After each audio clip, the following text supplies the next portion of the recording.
দুর্নীতি দমন কমিশন দুদকের মহাপরিচালক মোহাম্মদ মোতাহার হোসেনের ছিনতাই হওয়া দুইটি আইফোন উদ্ধার করেছে মোহাম্মদপুর থানা পুলিশ। একই সাথে দুই ছিনতাইকারীকেও গ্রেফতার করা হয়েছে। পুলিশ জানায়, রোববার রাতে জেনেভা ক্যাম্পের মুরগিপট্টি এলাকা থেকে ছিনতাইকারী শাহজাদা ও রুবেলকে গ্রেফতার করা হয়।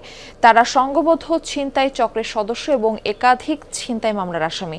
এই ছিনতাইয়ের ঘটনায় সরাসরি তিনজন জড়িত। শনিবার রাত 10:30টার দিকে রেসিডেন্সিয়াল মডেল কলেজ এলাকায় শহীদ ফারহান ফায়াজ চত্বরে ছিনতাইয়ের শিকার হন দুদক মহাপরিচালক মোতাহার হোসেন।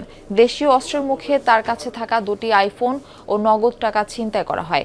মোবাইল উদ্ধার করা গেলেও নগদ অর্থ এখনো পাওয়া যায়নি। অ্যাপল ওয়াচ দিয়ে আমরা কিন্তু ফোনগুলো লোকেশন আমরা পাচ্ছিলাম। সো তারা ওইটাই যখন বুঝতে পারছে যে তারা যেখানেই যাচ্ছে আমরা তাদের পিছু নিচ্ছি, তারা ভাবলো যে ফোনগুলোকেই আমাদের ফেলে দিতে হবে। তাদের চক্রে 10-এর অধিক তো আছেই, আনুমানিক সংখ্যা 10-এর অধিক। তাদের পিসিপিআর শাহজাদা যিনি, তার নামে 11টি মামলা আমরা পেয়েছি অনলাইনে।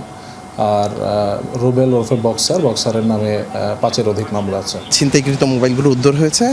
যারা এই কাজের পিছনে অক্লান্ত পরিশ্রম করেছেন সবাইকে ধন্যবাদ জানাচ্ছি এবং কৃতজ্ঞতা প্রকাশ করছি।